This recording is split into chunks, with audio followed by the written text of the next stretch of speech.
Las bacterias del intestino pueden acelerar el daño renal. Es el tema de hoy. Las bacterias, las protectoras del intestino pueden acelerar el daño renal en determinado momento si hay una alteración en estas bacterias. El día de hoy vamos a hablar de este tema tan interesante como la microbiota, si la alteras, puede acelerar el daño renal. Y hay muchos factores que pueden acelerar el daño renal, obviamente alterando los microbios protectores del intestino. Es un tema que se está investigando actualmente, pero hay muchos estudios ya demostrados cómo la flora intestinal es indispensable que se encuentre lo más íntegro posible para proteger la función renal. Así que podemos tener una vida saludable, una vida renal saludable si protegemos la flora intestinal. Es el tema de hoy, pero antes de empezar con su programa con el doctor César González, quiero agradecer al Todopoderoso, a mi Padre Dios, a Tata Dios, por permitirnos estar con ustedes.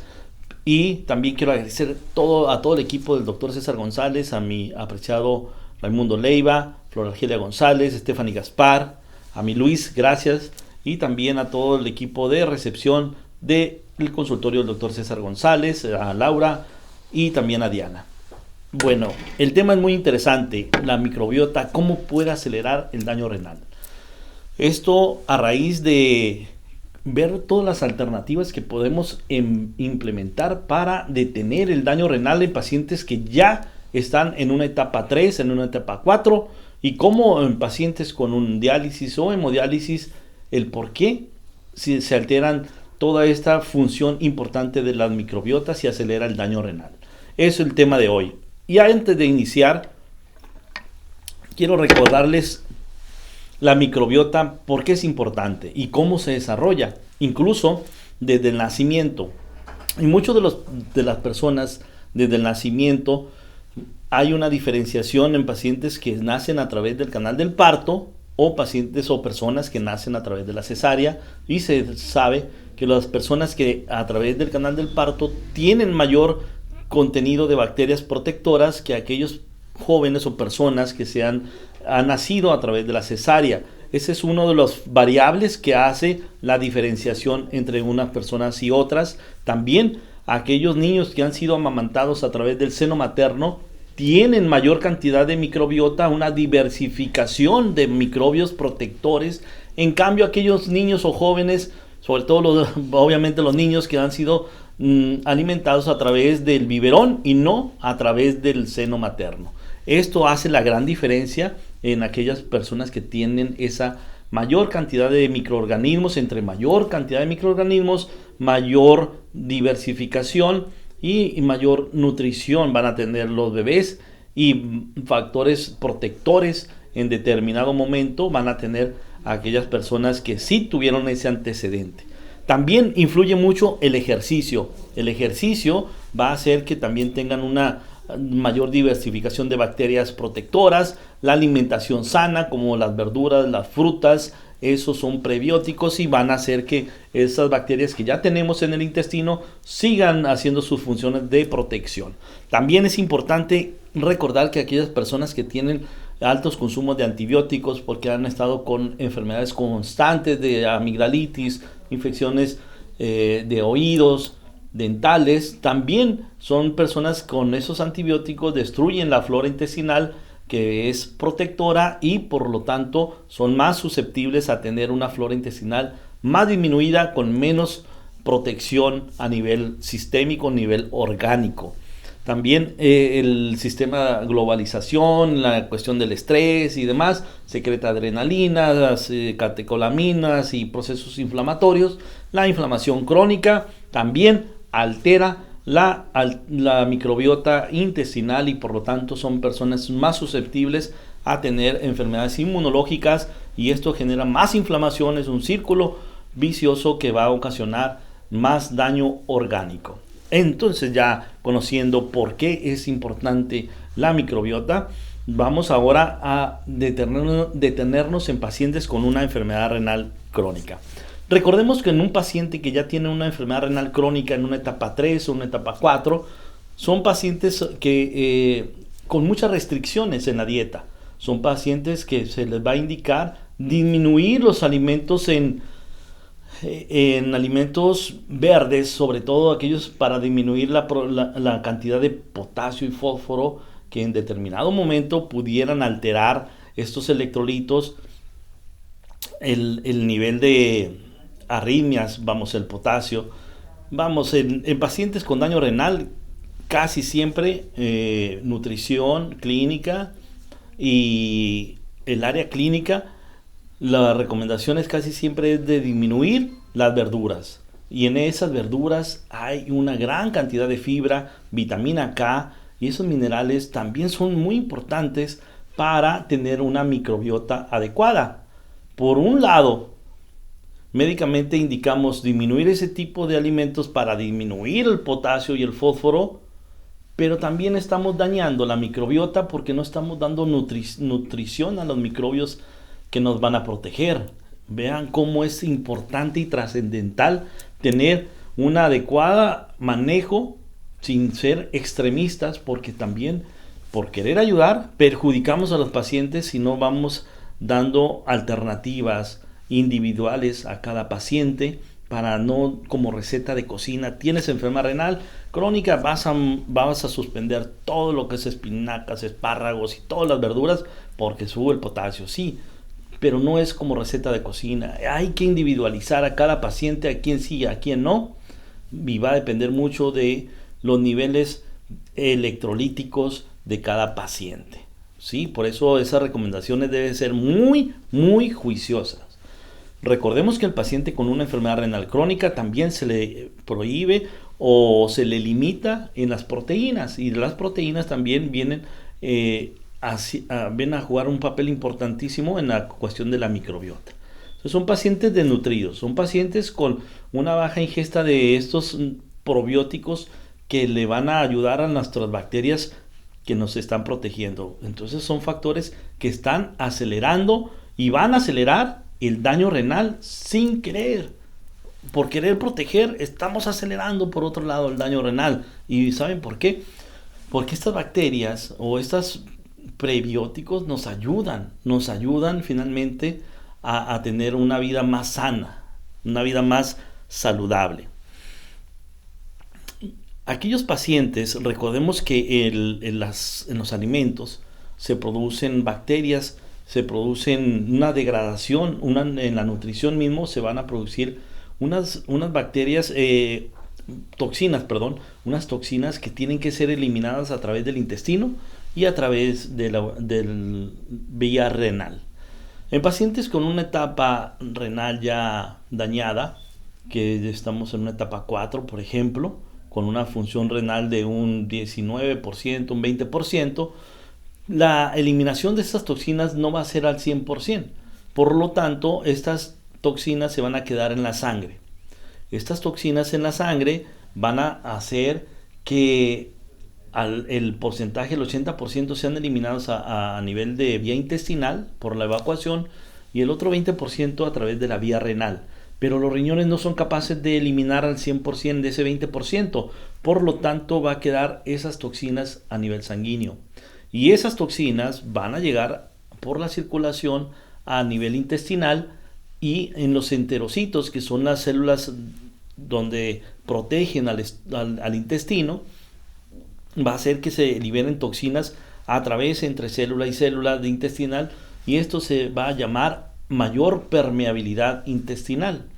Y a través de estas células, que deben de estar unidas, juntas, así como los dedos pegaditos, pues va a haber espacios entre célula y célula de la mucosa intestinal, y a través de ahí esas toxinas van a permear, van a entrar a mayor producción de endotoxinas, toxinas a nivel sanguíneo interno, y por lo tanto va a haber más alteración y va a haber más producción de sustancias que finalmente son precursoras de inflamación. Una inflamación dentro de los filtros, de los glomérulos y de los vasos sanguíneos.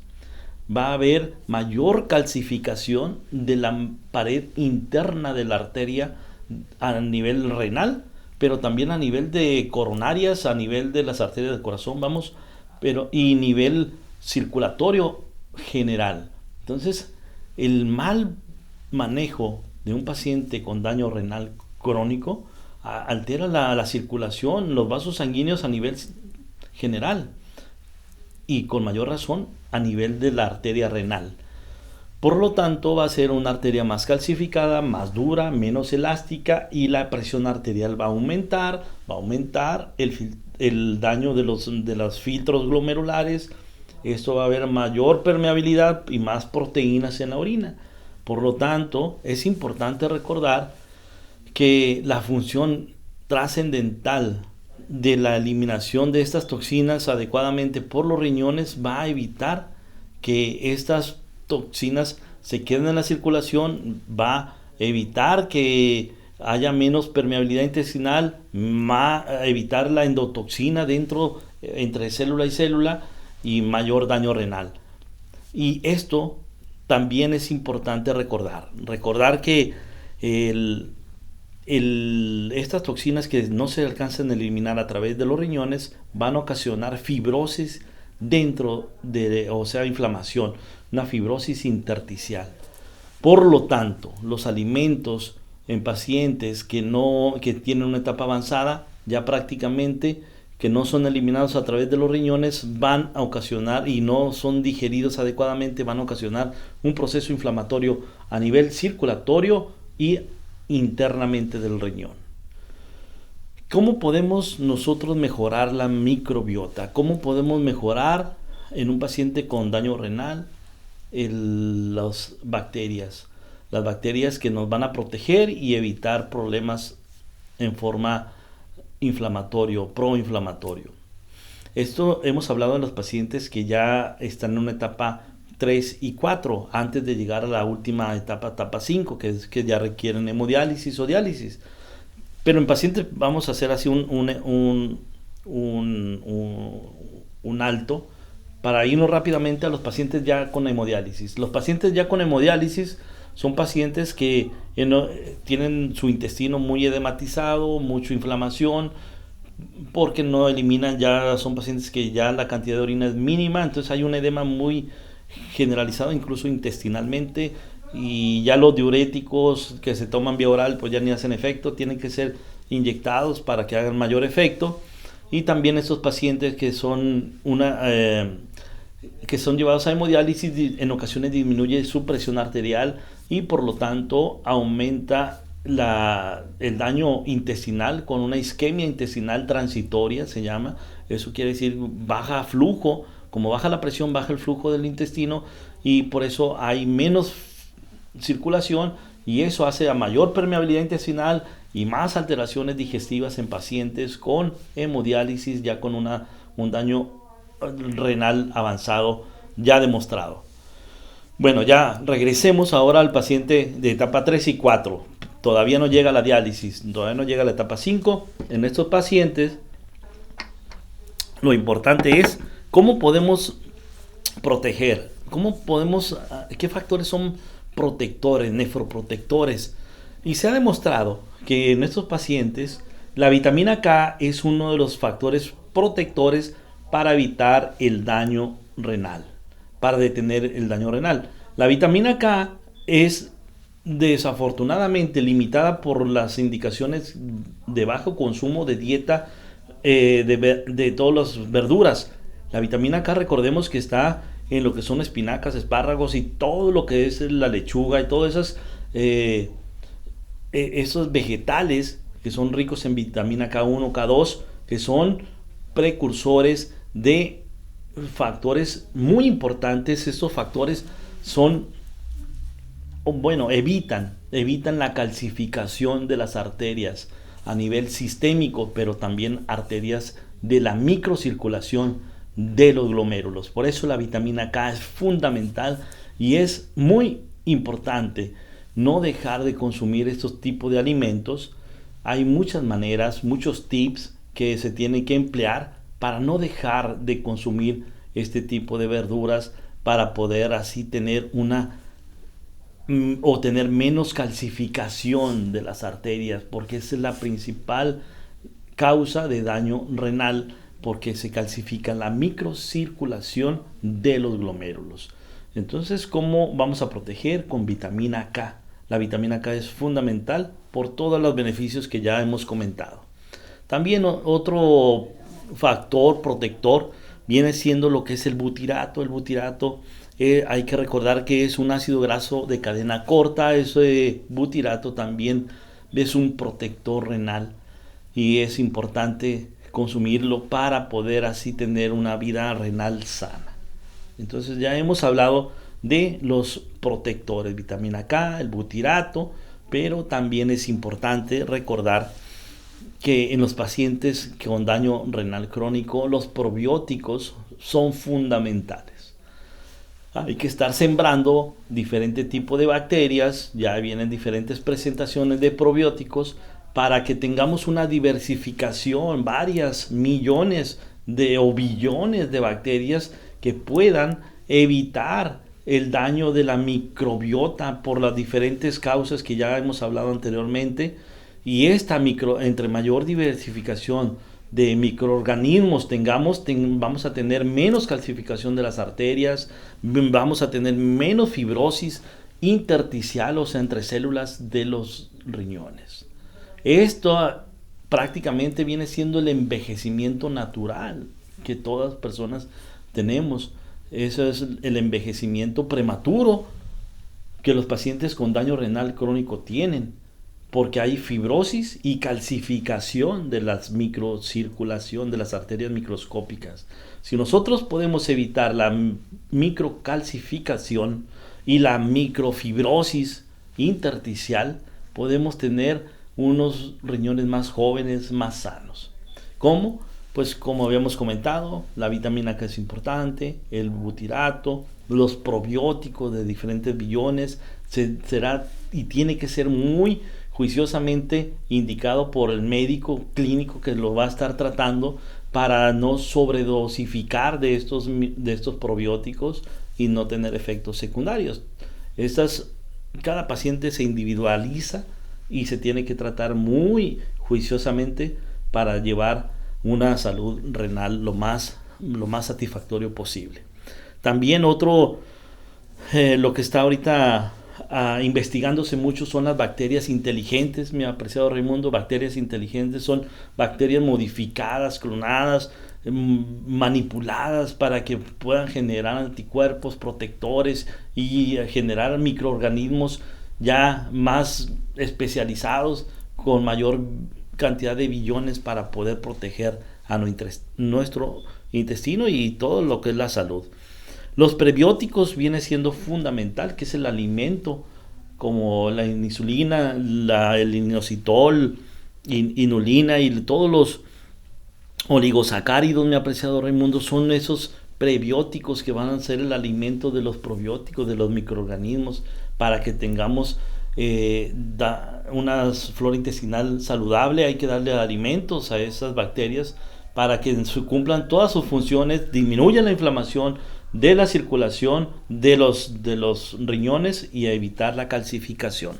Eso es el tratamiento ideal. Y ahora también ya están los simbióticos. Los simbióticos es el conjunto de probióticos junto con los prebióticos para poder así llegar al mismo objetivo. ¿Cuál es? Disminuir la calcificación de la microcirculación, sobre todo renal, y disminuir la fibrosis dentro de los riñones y tener unos riñones más sanos y detener el daño renal lo más que se pueda para evitar llegar a la diálisis y la hemodiálisis en forma precoz. En conclusión, tienes que tener una alimentación sana, tienes que acudir con tu médico clínico para que te individualice y ver todas las estrategias que puedas tener para tener una rica alimentación en vitamina K, en forma natural, en forma de todos los vegetales, sin de tajo prohibirte estar comiendo estos ricos vegetales. Como les dije, hay estrategias de cómo poder disminuir los electrolitos que no queremos, como es el potasio y el fósforo. Y estas técnicas rápidamente las digo, mi Raimundo, ¿hay tiempo? Eso vamos a ponerlos en remojo. Estas verduras, por ejemplo, vamos a ponerlas en remojo unos 30 minutos, 35, 40 minutos para limpiarlos del potasio y el fósforo que puedan tener y así poderlas consumir. Pero también si va a ser en un caldo cocido, por ejemplo, tenemos que ponerlas a hervir prácticamente en el primer hervor, tirar el agua, y en el segundo hervor también hay que tirar el agua y hasta un tercer hervor para poder así garantizar que ya no hay menos potasio y fósforo, pero siguen los nutrientes, que es la vitamina K, que es fundamental para tener una microbiota saludable. Definitivamente, esas son las recomendaciones que podemos dar. El butirato también, probióticos, los prebióticos, todo eso, pero muy de la mano de su médico para poder individualizar cada caso y llevar a detener el daño renal. Hay mucho por investigar todavía en la microbiota, pero lo que sí podemos concluir hasta el momento es que el intestino, que las bacterias intestinales juegan un papel muy importante para detener el daño renal y poder así evitar en forma precoz la diálisis, hemodiálisis o el trasplante. Pero al día de mañana estoy seguro que se va a investigar mucho más para poder tener mayor incluso longevidad, mi apreciado Raimundo, porque esto está evitando fibrosis. El principal causa de envejecimiento celular es la fibrosis, la falta de circulación por la calcificación de la microcirculación. Por ahí va el futuro. Las mismas bacterias son nuestra protección. Así que es un tema muy interesante, es un tema muy apasionante, pero el tiempo se nos ha terminado. Espero seguir y resolver sus dudas aquí a través de todas estas plataformas. Nos despedimos, no sin antes decir el eslogan que nace de nuestro corazón: que sin donante no hay trasplante.